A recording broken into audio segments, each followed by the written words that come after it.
Karimnagar parliament పరిధిలో నిర్వహిస్తున్న ప్రధానమంత్రి సంసద్ క్రీడా మహోత్సవ కార్యక్రమంలో భాగంగా వేములవాడ నియోజకవర్గ స్థాయి క్రీడా పోటీలు ఘనంగా ప్రారంభమయ్యాయి. కేంద్ర మంత్రి బండి సంజయ్ కుమార్ ఆదేశాల మేరకు సోమవారం వేములవాడ పరిధిలోని 1వ వార్డు శాత్రాజ్పల్లి హైస్కూల్ మైదానంలో ఈ పోటీలు నిర్వహించారు. ఈ కార్యక్రమానికి ముఖ్య అతిథిగా హాజరైన ప్రతాప్ రామకృష్ణ చేతుల మీదుగా వాలీబాల్, ఖోఖో, కబడ్డీ వంటి క్రీడలను ప్రారంభించారు. ఈ సందర్భంగా ప్రతాప్ రామకృష్ణ మాట్లాడుతూ యువతలో ఆత్మస్థైర్యం, ఆరోగ్యాన్ని పెంపొందించేందుకు దేశీయ క్రీడలు ఎంతో దోహదపడతాయని తెలిపారు. యువత క్రీడల పట్ల ఆసక్తి పెంపొందించాలనే లక్ష్యంతో 2018లో ప్రధాని నరేంద్ర మోడీ దేశవ్యాప్తంగా క్రీడా మహోత్సవ కార్యక్రమం ప్రారంభించారని గుర్తు చేశారు. ప్రతి సంవత్సరం ఈ పోటీలు నిర్వహించడం ద్వారా యువతను క్రీడల వైపు ప్రోత్సహిస్తున్నామని అన్నారు.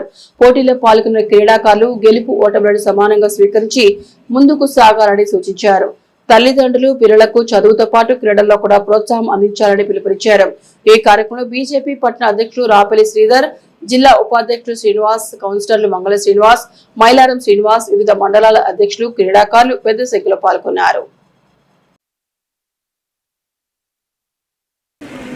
ఈ కార్యక్రమాన్ని ఉద్దేశించి మన విశిష్ట అతిథులు ప్రతాప్ రామకృష్ణ గారు మనకు ఇప్పుడు సందేశం ఇస్తారు. సెక్రటరీ నర్రా శ్రీనివాస్ రెడ్డి గారు వేదికపైకి రావాల్సిందిగా కోరుకుంటున్నాం.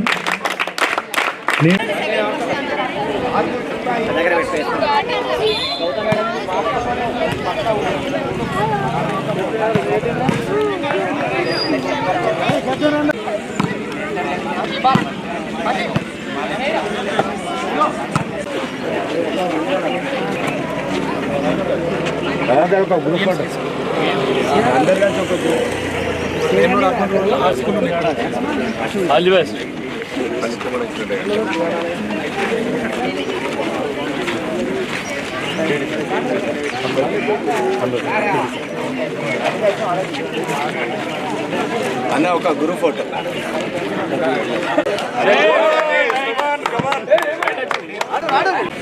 అందరికీ కూడా నమస్కారం. వేదిక అలంకరించిన పెద్దలకు, క్రీడాకారులకు, పాల్గొంటున్న విద్యార్థులందరూ కూడా కరీంనగర్ పార్లమెంటు బండి సంజయ్ గారి ఆధ్వర్యంలో నిర్వహించే ఈ ఖేల్ సంస్థలు దాదాపు అన్ని నియోజకవర్గాలలో కూడా తనకు సంబంధించిన 7 అసెంబ్లీ నియోజకవర్గాలు ఈ కార్యక్రమం చేస్తూ ఉన్నారు.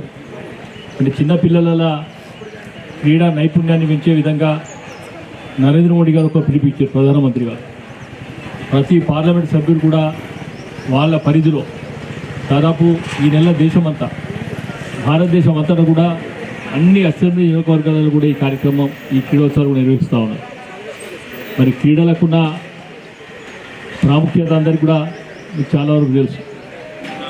మైండ్ రిలాక్సేషన్ కోసం, ఫిజికల్ ఫిట్నెస్ కోసం క్రీడలు ఎంత ప్రాశస్త్యంగా ఉన్నదో చూస్తూ ఉన్నాం మనం.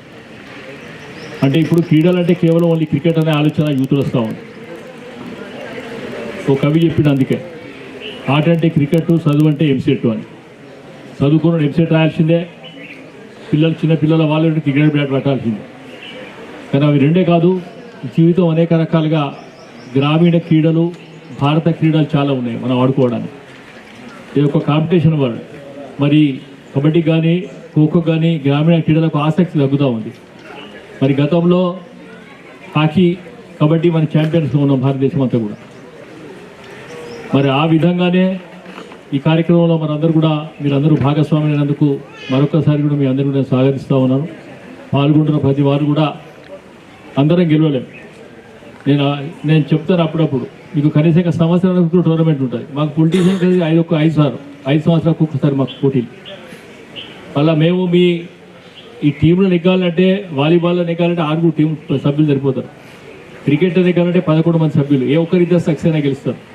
కానీ ఒక రాజకీయ పార్టీల భవిష్యత్తు, రాజకీయ పార్టీ భవిష్యత్తు ఈ నియోజకవర్గంలో దాంట్లో ఎంతమంది లక్షలు ఉన్నారో అంతమంది నిర్ణయించాలి.